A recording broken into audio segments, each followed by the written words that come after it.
Hey, good morning, good afternoon, good evening to my subscribers in the Philippines and to my subscribers in America and beyond. I want to thank you so much for watching my videos. I want to thank you so much for your support. My little channel is growing.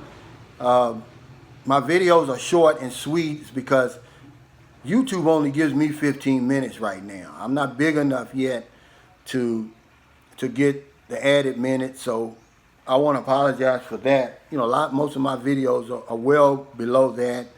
They get right to the point because I don't have a lot of time. But I do want to thank you. My 11 years in the Philippines does not make me an expert, but I do have a unique insight that I think can help a lot of the new people who are thinking about coming over here. Or maybe an expat who's already here who's making some mistakes, okay? I always like to tell people this is, I'm boots on the ground. I'm right in the middle of all this, and I did that on purpose. It's for your benefit. I'm not on the edges like a lot of these vloggers and people who are coming over here in the Philippines, giving you their insight. I'm going to give you the nitty gritty. I'm going to never sugarcoat my information. I want to give you a true perspective of really what it's like to live here. So when you finally do get off the plane, you can say, yeah, Calvin talked about that, or Calvin warned me about that. See, that's my goal, okay? That's my only goal, is to be helpful, to be a resource, to be that handbook that I always talk about. Because there is a handbook that was written long before I got here on how to thrive, how to succeed in the Philippines as an expat. I just didn't read it, okay?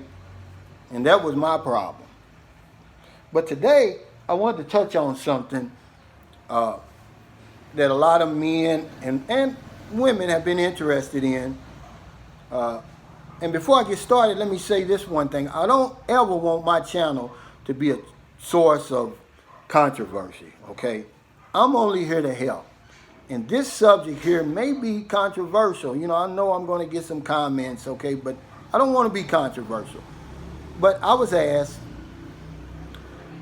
should I open up a business in the Philippines? And if so, what type of business? Well, opening up a business flies right in the face of my number one suggestion for foreigners when you get over here.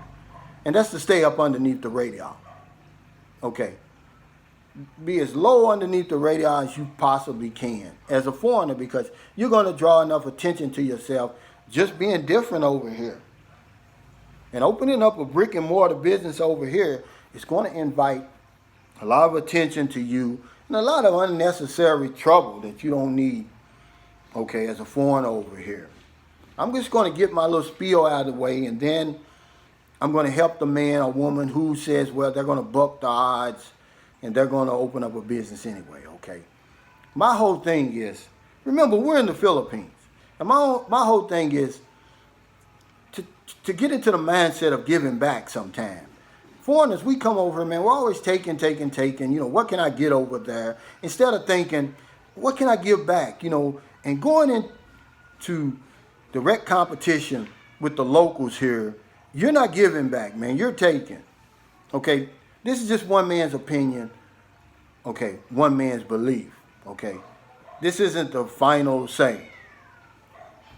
But it can get you in trouble, man. It can even get you killed. And if you think I'm playing, just Google foreign businessman killed in the Philippines. And a whole, bunch of stories will appear. Okay, it doesn't matter if you're Korean, Japanese, Chinese, American, British, Australian, it doesn't matter. Okay, jealousy over here knows no boundaries. Okay, when you're in direct competition with Filipinos over here, man, you're going to pay. They already think we got money already. Okay, and when they think that you're coming over here and you're taking from the local economy and you're not giving back, and oh man, it could just be a lot of trouble. One story that comes to mind, gentleman, American, he owned a successful cookie baking business, him and his wife, and he would give the stores cookies on consignment. Then he'd come back and he would, collect his money. Well, on this particular day while he's collecting his money, it's toward the end of the day. He's got like 250,000 pesos, about 5,000 US, which is a lot of money over here. Of course, he was robbed. He was killed. They didn't touch the wife. Okay, that's a whole nother story. I'm not accusing anybody, but I'm just saying, okay, that's the type of stuff we run into over here. Okay, you just don't need that. You don't want to go in direct competition with the Filipino. You don't want to seem like you're taken. And I know what you're saying. Well, I'll be in the background. I'll let my wife run the business and everything like that. Well, Filipinos aren't stupid either, by a long shot. They know little Maria. They've been knowing her and her family their whole life. They know she doesn't have money to start a business. They also know that she's married to a foreigner or she's seeing a foreigner. They know that's your money. They know that's your business. Okay? So don't do it. But if you want one of those who are watching, one of my subscribers who says, oh, I'm going to buck the odds, I'm going to do it. Here's my suggestion. Be like Mike. Okay, you've heard that expression. And this is literally like Mike. He's an American businessman here. He owns a restaurant. But he only serves Americanized, Westernized food. Nobody within 200 kilometers, I guarantee you, maybe more, offers what Mike's place offers. And the food is delicious, and the Filipinos love it. Every time I eat there, it's crowded. Okay? Be like him.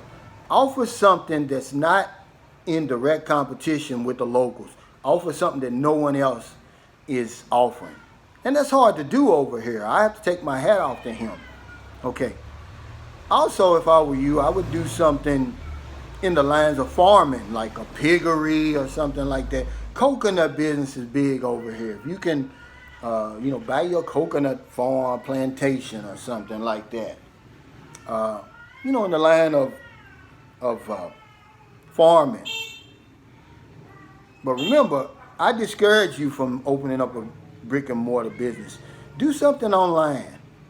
Build you a YouTube channel or be an online seller. Okay? Don't loan money. Okay? All right? Foreigners come over here and loan money, but mostly Indians. And that's because the Indian society sort of mimics the Philippines, So, they're comfortable with that 5-6 business over here. And that's a lucrative business over here for Indians. For every 5 pesos someone borrows, they have to pay 6 back. It's like micro lending, and, the interest is just phenomenal. They become rich, but they're not without trouble. You read in the news all the time where an Indian was killed or his collector was killed. Because here's the rule of thumb here in the Philippines. If I owe you money, a substantial amount of money, okay, and it's going to cost me less to pay somebody to have you killed, then that's what I'm going to do, okay? Now, I never want my channel to be a channel of controversy. Remember, okay? I'm only here to help you. And when I say stuff like that, it brings up controversy. But I'm just telling you what my 11 years has shown me, okay? Brick and mortar businesses over here for foreigners are trouble, okay? Especially when they're in direct competition with the locals, okay? Do something different. Be like Mike. Give you another example. American businessman. Right around the corner here, he opens up a Sari Sari store for his wife, a girlfriend, and her family. And Sari Sari store, if you don't know, it's just like a small convenience store in the Philippines where you can stop and get little things like Coke, soap, little things that you don't have to go, so you don't have to go all the way to the grocery store for, okay? I mean, this place was beautiful. I mean, really. The best Sari Sari store I've ever seen in my 11 years here. He was even offering a cash back card. You know, every time you shop there, you accumulate a certain amount of points, and then you get a certain amount of points, you get cash back. I mean, he really had it going on. He was out of business in 2 months. This place was fully stocked, clean, everything. He was out of business in 2 months because the locals, they wasn't going to support him. Even though he had his wife out front and her family out front, they knew who was behind their business, and they didn't support it. And of course, my comment section is going to be full of people that's going to say, well, I had a successful business. Okay, I'm not saying that. This is just they asked me. I'm trying to answer the question the best I can based on my experience. Okay? Okay? Don't open up a brick and mortar business over here. Do something online. Or just have enough money saved or have money coming in when you get over here. Let's not take from the Filipino. Let's try to help them. Let's try to give instead of always taking. Okay? Because when you open up a business here, you know, unless you're offering something that's 100% no one else is offering, then stay away from that. Okay? I've got a Facebook page, man, that Sunshine Show's Facebook page. I sacrifice 1,000 pesos a week out of my savings. Why do I do that? Am I rich? No, absolutely not. But the pandemic has put a whooping on the Philippines over here. That's why I do it. If you think you've had it hard in the West, imagine being here where no work, no pay. A lot of these people, you know, you have to go to work to get paid. There's no unemployment and all that over here. Okay? The SAP that the government was giving, everybody should have received that. But a lot of the people who needed it didn't receive it. Okay, so then I want to come over here and I want to open up a business and I want to take from these hardworking, decent, hardworking people. No, I'm not going to do it, and I'm not going to advocate it. It flies right in the face of my number one suggestion is stay under the radar as a foreigner. Okay, but if you're going to do it, there's some ways you can succeed, you know. But remember, I'm boots on the ground.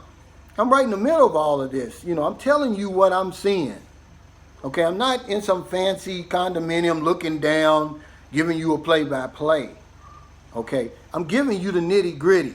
I'm not going to sugarcoat this stuff. I don't want you to think you can come over here, open up a business, and everybody's going to be happy with it. Okay, no. What's going to happen, you open up a brick and mortar business, it's probably going to get you killed.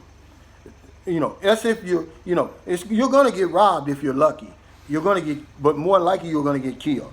And the people aren't going to take kindly to you doing that. You know, now if you're going to open up a call center or something like that where you can hire a bunch of Filipinos and put them to work, yeah, the government will like you for that.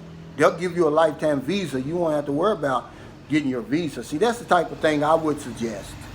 You know, open up a business like that where you're going to employ a bunch of Filipinos, but just a everyday Joe business where you're in competition with the locals. Don't do it.